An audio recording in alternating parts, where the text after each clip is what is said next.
अक्षय तृतीया के शुभ अवसर पर मीडिया से बात करते हुए शंकराचार्य स्वामी सदानंद सरस्वती ने भारत के गौरवशाली इतिहास और हिंदू धर्म की पुनर्स्थापना का जिक्र किया। उन्होंने कहा कि जिस तरह भगवान आदि शंकराचार्य ने अपने बौद्धिक बल से धर्म की रक्षा की थी, उसी तरह भारत को अपनी प्राचीन जड़ों की ओर लौटने की जरूरत है। शंकराचार्य ने 3 प्रमुख मुद्दों पर अपनी राय स्पष्ट की। उन्होंने कहा कि जब टाइगर राष्ट्रीय पशु और मोर राष्ट्रीय पक्षी हो सकते हैं, तो गौमाता को राष्ट्रमाता का दर्जा क्यों नहीं दिया जा सकता। उन्हें पशु की श्रेणी से ऊपर उठाकर मां का दर्जा मिलना चाहिए। शंकराचार्य के अनुसार भारत की प्राचीन शिक्षा पद्धति को अपनाना अनिवार्य है ताकि देश का सांस्कृतिक महत्व सुरक्षित रहे। उन्होंने सरकार पर कटाक्ष करते हुए कहा कि केवल हिंदुओं के मंदिर ही शासन के अधीन क्यों हैं। यदि नियम है तो वह मस्जिद, गुरुद्वारे और चर्च पर भी लागू होना चाहिए, अन्यथा हिंदू मंदिरों को स्वतंत्र किया जाए। अस्माकं राजा अयम राजा अस्माकं पक्षधरः, ऐसा बौद्धों ने उद्घोष कर दिया था। तब भगवत पादात्य शंकराचार्य जी ने शास्त्रार्थ के बल पर, बुद्धि के बल पर, बौद्धिक बल पर सबको पराजित किया और पराजित करके हिंदू धर्म की पुनः स्थापना की। उसी संदर्भ में हम लोग ये चाहते हैं कि हमारे भारत देश में, जैसे हमारा ये हिंदुस्तान है, भारत है, अत्रापि भारतम श्रेष्ठम जम्बूद्वीप है, इसका जो महत्व है वो सुरक्षित रहे।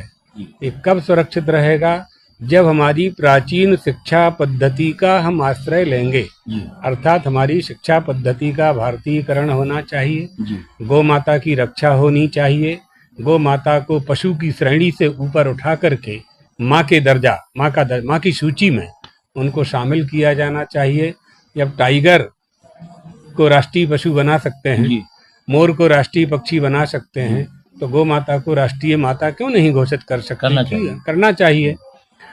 और जितने भी हिंदुओं के सनातन धर्मावलंबियों के मंदिर शासनाधीन है वो मुक्त होने चाहिए।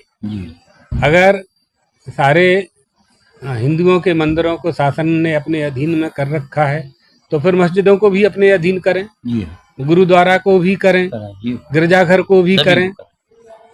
केवल हिंदुओं के लिए यह नियम क्यों बनाया गया? वो लोग अपनी स्वतंत्रता से धर्म का पालन कर रहे हैं, बहुत अच्छा है, हमें कोई आपत्ति नहीं है। वो लोग स्वतंत्र रूप से धर्म का पालन, अपने धर्म स्थलों की रक्षा स्वयं कर रहे हैं। हमारे धर्म स्थलों पर शासन बैठा हुआ है। तो ये 2 तरह की दुरभिसंधि उपस्थित है।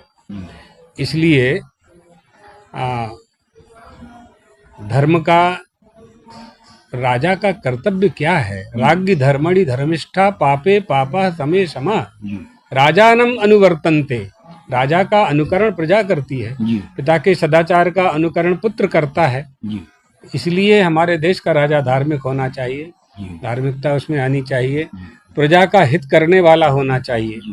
और हमारा ये हिंदुस्तान है, सनातन धर्मावलंबियों का ये देश है, और इसका प्रमाण है कि सनातन धर्म के धर्म ग्रंथों में भारत शब्द का प्रयोग है। ये भारत देश किसका है?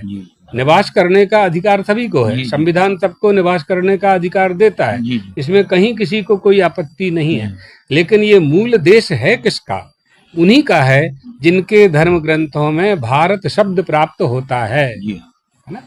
तो हम इस परम पवित्र अवसर पर, अक्षय तृतीया के पावन अवसर पर समस्त भारतवासियों को, मध्य प्रदेश वासियों को, हमारे सभी गुरु भक्तों को भगवान द्वारकाधीश का आशीर्वाद देते हैं, और आपके चैनल को भी और आपको भी। जी।